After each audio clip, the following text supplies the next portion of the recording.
Good morning, my brothers and sisters. Welcome to episode 12 in the book of Galatians. I'm going to title today, Saved by the Law, which is kind of heresy, which you got to stick with me and find out where we're going with that.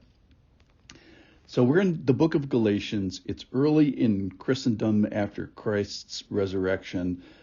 Everybody is flying by the seat of their pants and trying to figure stuff up. The Galatians go back to the law. Paul is mad about it, and he is yelling at them, and he goes all the way back to Abraham to make his point. That is, to remind the Galatians that the way to access the person and the promises of God is by faith. So that's the way it was 2,000 years before. That's the way it is when you guys are alive at 48 AD, and that's the way it is for us here today as well. So this is from Galatians chapter 3, verse 10 through 14. It's like a mini lesson for those of you who have looked at the book of Romans. This is the book of Romans in 5 verses. Here it is. For all who rely on the works of the law are under a curse. For it is written, cursed be everyone who does not abide by all things written in the book of the law and do them. So the standard is you got to do it all to make it count. Verse 11. Now it is evident that no one is justified before God by the law, no human at least. For the righteous shall live by faith. So he's quoting back there Genesis 15. Verse 12. But the law is not of faith. Rather, the one who does them shall live by them. Christ redeemed us from the curse of the law by becoming a curse for us. For it is written, cursed is everyone who is hanged on a tree. So that in Christ the blessing of Abraham might come to the Gentiles, so that we might receive the promised Spirit through faith. So let's just talk about the law for a second, okay? The law kind of gets a bad rap here, and it says it's a curse. But let's look at the good side of the law. The law is reliable. It is good. And in a sense, I didn't think about this. I am going to be saved by the law. Well, how is that? Well, the law, remember, it reflects the character and the moral purposes. And in a sense, the law reflects the glory of God. The problem is none of us can fulfill it. No human can fulfill it, but Jesus perfectly fulfilled it. So in that sense, I'm going to be saved through the law, through Jesus. So the way we use the law is very unreliable because we say, well, I'm going to do stuff. I'm going to be a righteous person. I'm going to give alms to the poor. I'm going to pray this much. And it is unreliable for us to achieve completely and perfectly, and that's why we need Jesus. So we do get the law achieved, but it's not by us. We misuse it, and we think we can get to God, and we can do accomplishments to get there, where he's saying, no, it's always been by faith. So we do get the law achieved, but not by us. We get it achieved, but by the coattails that we talked about, by faith. We get it achieved by faith in the accomplished work of Jesus. Because the problem is that all the law is not done by anyone. It's impossible for us humans to do it.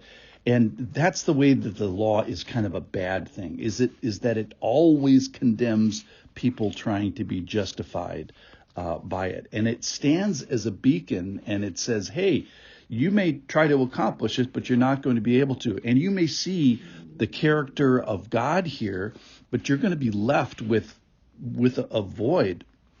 And the void is that there is more. There's more to the story. The story is one of grace and mercy and God's faithfulness and his rescue. So there's more to him, and there's more to us. And then he's going to ask something of us. He's not going to ask us for accomplishment, but he's going to ask us to pursue faith. So there is more being asked of us, which in a sense it's less law and more faith. He's asking kind of a different question, and that is, will you have faith in Jesus who accomplishes the law? So that's the way we don't rely on the works. All right, we got to talk about Abraham for a second. Here's the revelation for the day. Write this down. Abraham was not a Jew. Abraham was a pagan. And in a sense, the book of Galatians is written by Paul to a bunch of pagans, non-Jews.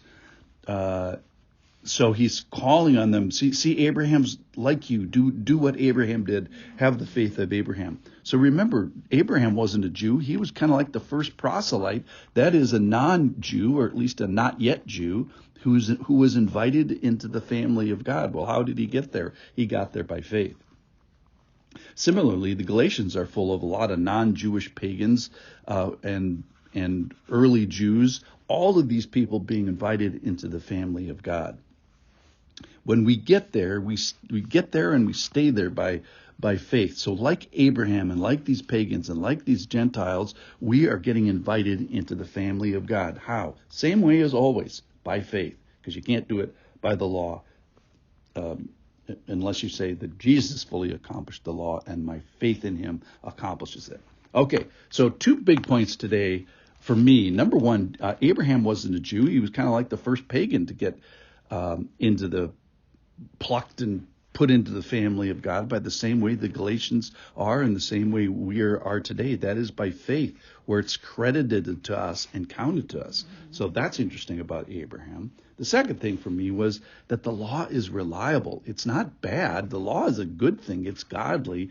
That's the good news. The bad news is I'm not, and my attempts at it are only going to point me to God. The law is a guardian, a teacher, a waypointer towards Jesus. So the law is great, and it's the way that God expresses his character, but we can't do it, so it kind of ends up cursing us. But the good news is Christ becomes that curse if we have faith in him. So we get uncursed by the curse of the law through Jesus, if you will.